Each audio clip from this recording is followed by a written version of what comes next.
Hey, what's going on, guys? My name's Griffin, and I'm a filmmaker based out of Orange County, California. And today, we're talking about how to shoot a car commercial. First things first, I want to thank Canon for sponsoring this video. They reached out to me and asked if I wanted to make a video on the Canon EOS C70. And I thought, well, yeah, I think I could do that. Obviously, if you've seen my channel, you know what a big fan of that camera I am. So thanks, Canon, for sponsoring this video.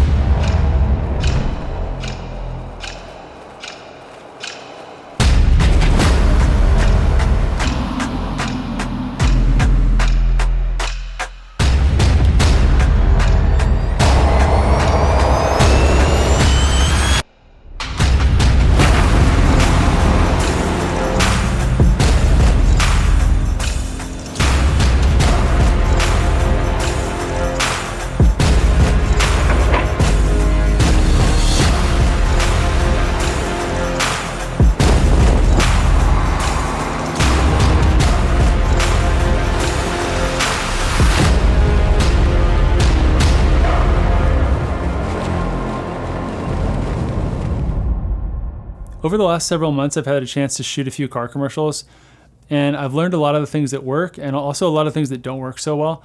And so in this video, I just wanted to share some of those tips and basically share some of my experiences that I've learned from getting my first few car commercials under my belt.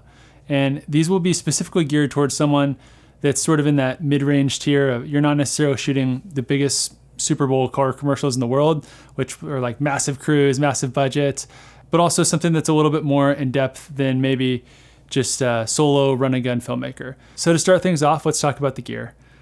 We use the Canon EOS C70 for this shoot, and this is a camera I've obviously used a lot, and if you've seen my channel, you know that I really like using it. But one of my favorite things about using it is the fact that it has really good dynamic range. So the type of shoot that we were on, it was all natural light. We're not bringing in lighting in a studio setting where you can control your different light levels. And so in those types of settings, it's really important to have a camera that can capture a wide dynamic range, meaning it can capture the brightest part of the image without blowing out your highlights, but also capture all the shadow detail. And then the other part of that is making sure that it has really good color rendition. Another thing I really like about it is it's got built-in ND filters. So that feature is really great because this shoot was happening around sunset. And so as the light's constantly coming down, we're able to adjust for those changes in the light just by using the built-in ND filters.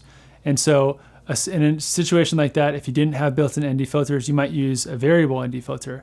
But one of the things I really don't like about using variable ND filters, especially when you're shooting cars, is you get that weird sort of rainbow polarization effect on the windshield. And it just looks pretty unprofessional in my opinion. So that's why I really like using the built-in ND filters, because you don't have that at all. There's no color shift. There's no weird polarization or whatever it's called. And that's a really nice feature that's built in. A couple of the other things that I wanted to highlight that were standout features for me on this particular shoot were the autofocus and the slow motion. So one of the things I've learned from shooting all these different car commercials over the past couple months is it's important to get a lot of diversity in your shots. And so one of the ways I'm able to do that is shooting some stuff in 24 frames a second, and then also jumping over and shooting stuff in 120 frames a second. So it kind of builds in that contrast where it's like things are happening quickly, but then boom, it slows down, and it just adds kind of a really nice effect. And that was one of the things I really liked about it. The other thing I mentioned is the autofocus. On this shoot, like I said, it was really a crew of 3 that was shooting the commercial, and we did have a first AC.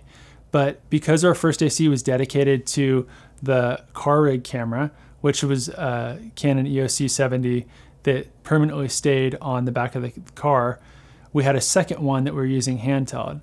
And I was able to just use that with the autofocus that was built in, and I was able to pick off a lot of cool shots just off to the side, just as a solo operator, while the other 2 guys on my team were working on operating the Canon EOS C70 that was on the back of the car rig. In terms of lenses, we used the Canon 15.5 to 47 lens, and this is a cinema zoom lens. So this was one of the learnings I actually had. I usually use primes when I shoot, and prime lenses are great because you get the wider aperture, and I really just generally prefer primes.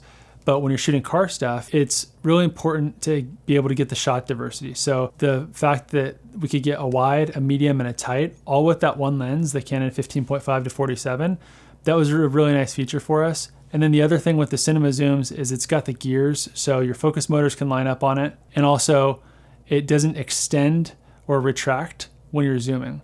That's a really nice feature, so you don't have to rebalance the gimbal at all mid-shoot, and it allows you basically just to get more shots while the light's still good.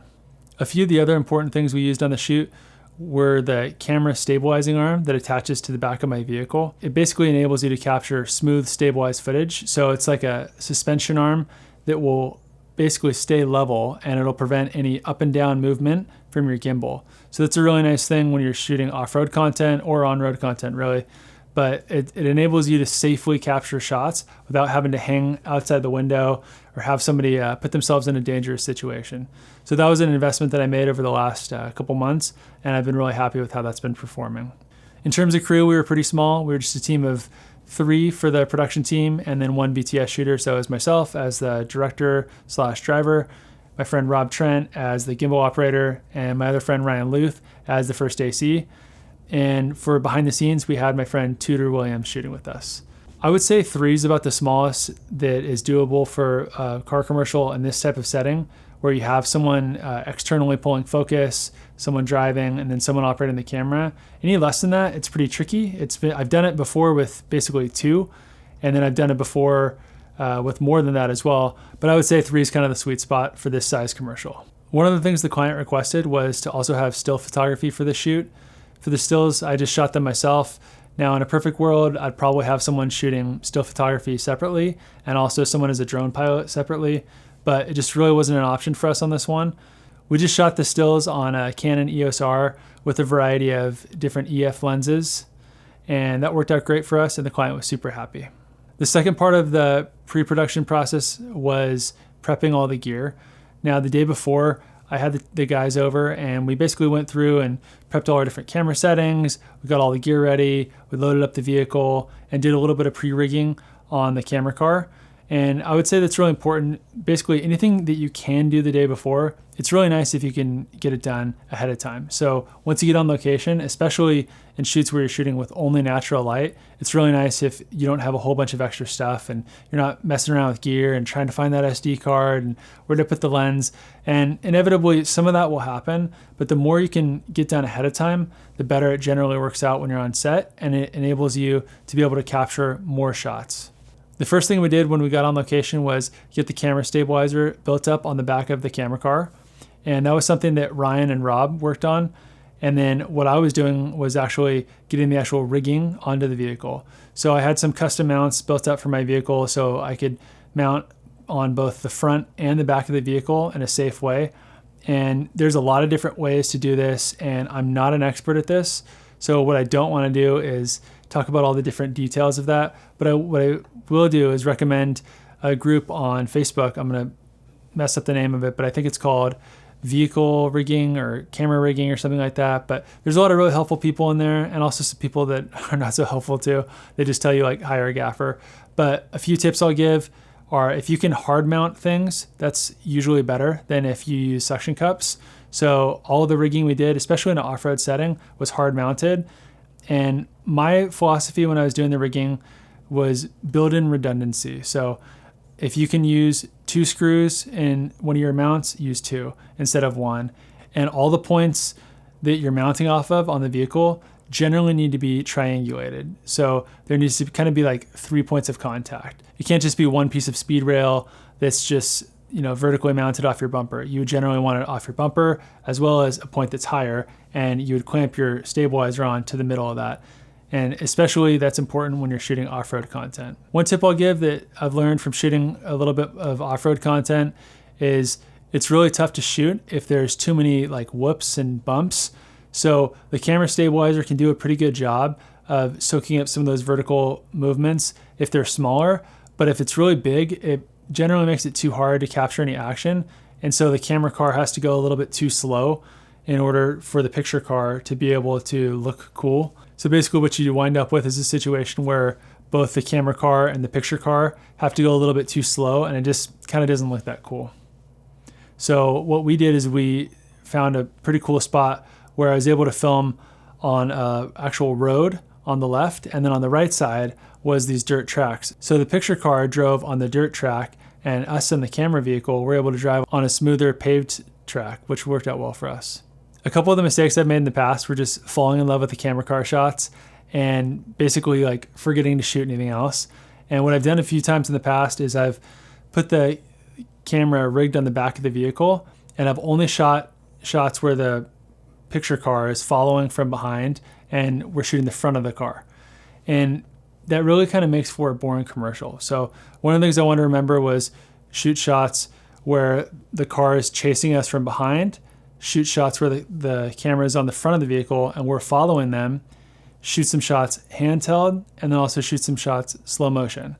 So basically I knew if I covered those bases that we'd be able to get a variety of shots that for a 30-second spot would be able to be pretty cool and it'd still keep it interesting. And you wouldn't feel like you're just watching the same shot over and over and over. That's one of the areas that I was really stoked with on the Canon EOS C70, because it's got the 120 frames per second with autofocus, which I was using during the commercial, as well as the fact that it doesn't crop in on the sensor at all. It's really nice because the vast majority of the cameras, especially at this price point, don't have that feature. Actually, even at more advanced price points too. Most of them end up cropping in on the sensor when you go to the high frame rates, which in my opinion is just less of a professional look. And the more you crop it on the sensor, the more noise you get. So that's one of the things that I thought was really cool.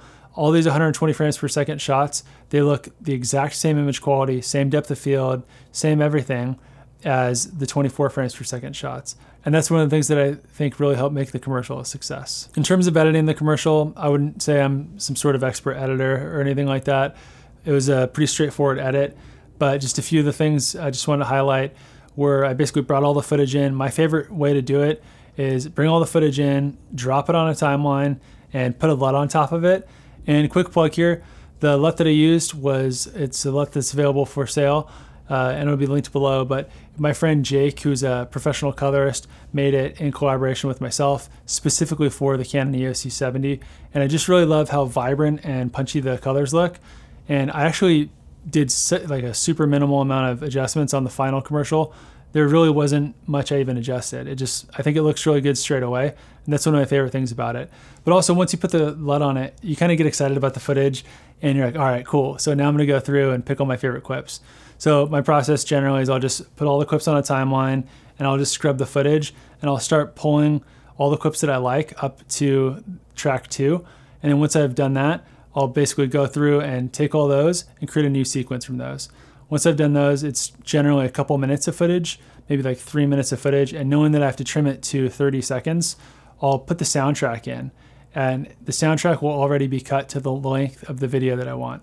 And then from there, I'll put all the clips in and I just start trimming the fat, and making it shorter, and just really looking for those super punchy moments that it's just the dirt spraying or the car hitting the whoop or whatever, just something that's like, it's really like minimal. And I'll try to make it cut together where the vehicle is not constantly changing directions. Basically, if it's like a wide shot going from left to right, I'll generally try to cut to a tight shot going from left to right. And that's not like a hard and fast rule. And then the other tip I would have would just be, I would try to not put like 2 shots of the front of the vehicle right next to each other. And that's basically just, I want to show diversity. Or if I do, it'd be a wide shot from the front of the vehicle and then a tight shot. So it always feels like it's flowing to the next shot instead of just being repetitive. And again, going back to one of the mistakes I've made in the past, and shooting on a prime lens, that was something that really made it a challenge for us because I didn't have as many shots to choose from. They all kind of looked the same, especially because I made another mistake of only shooting shots out of the back of the vehicle towards the front of the vehicle. So learn from my mistakes and feel free to use those tips in any car commercial you guys might be shooting. So anyways, guys, hopefully you're able to learn from a few of my mistakes I've made in the past, as well as maybe pick up a few tips from some of the things I've learned along the way. I want to give a huge thank you to Canon for sponsoring this video. It's such an incredible honor having Canon sponsor a video, especially because if you know me, if you know the cameras I shoot on, if you've seen any of the videos I've already done, you know what a fan of Canon I already am. And so it's such an incredible honor when they reach out to do a sponsored video. Just made me feel super pumped. And none of that would be possible without every single one of you guys that watch these videos. So thank you for watching the videos. Thanks for supporting the channel. If you like this kind of content, consider hitting that subscribe button, and we'll see you in the next one. Take care.